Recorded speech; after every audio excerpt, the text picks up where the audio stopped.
দুই বান্ধবীর বিয়ে হয়ে যাবার পরে অনেক মাস পর প্ল্যান করে চলে গেছিলাম 4 বান্ধবী মিলে একটা জায়গায় ঘুরতে। সেটা হচ্ছে ইডেন গার্ডেন উদ্যানে। তো যেই বলা সেই কাজ, সেই জন্য দেখো সোনারপুর থেকে ট্রেন ধরে আমরা এখন চলে যাচ্ছি শিয়ালদা। শিয়ালদা থেকে যাব বাবুঘাট। বাবুঘাটের ঠিক আগেই পড়ে এই ইডেন গার্ডেন উদ্যানটা। মানে এটা ইডেন গার্ডেনের পাশেই বলা যায়।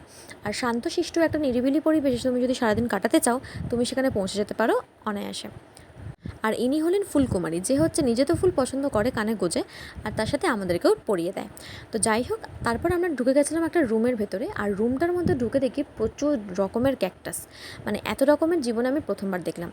তো যাই হোক, তারপর আমরা ওখানে অনেক রকমের গাছও দেখতে পেয়েছিলাম, যেগুলো খুব সুন্দর ছিল। তারপরে আমরা ওখান থেকে বেরিয়ে একটু চারিদিকে ঘোরাঘুরি করছিলাম। আর এই পাগোড়াটা দেখলাম, দেখতে খুব সুন্দর লাগছিলো, কারণ ওটা জাপান জাপান ফিলিংস আসছিলো। তারপর আমরা বাস ধরে নেমে গেছি শিয়ালদাতে। সেখানে নেমে আমরা একটু কিছু পেট পুজো করে নিচ্ছিলাম। অর্ডার দিয়েছিলাম চিকেন চাউমিন আর চিলি চিকেন। আর আমাদের মুখের হচ্ছে এই অবস্থা, যেগুলো দেখানোর মতো নয়। তো যাই হোক, তাও ভিজে আমরা নেতা কাক হয়ে গেছি। তো তারপরে আমরা খাওয়া দাওয়া করে এখন ট্রেন ধরে যাব বাড়িতে। তো ভিডিওটা কেমন লাগলো জানিও। Like, comment, share and subscribe করতে একদমই ভুলবে না। আর ফলো করে পাশে থেকো।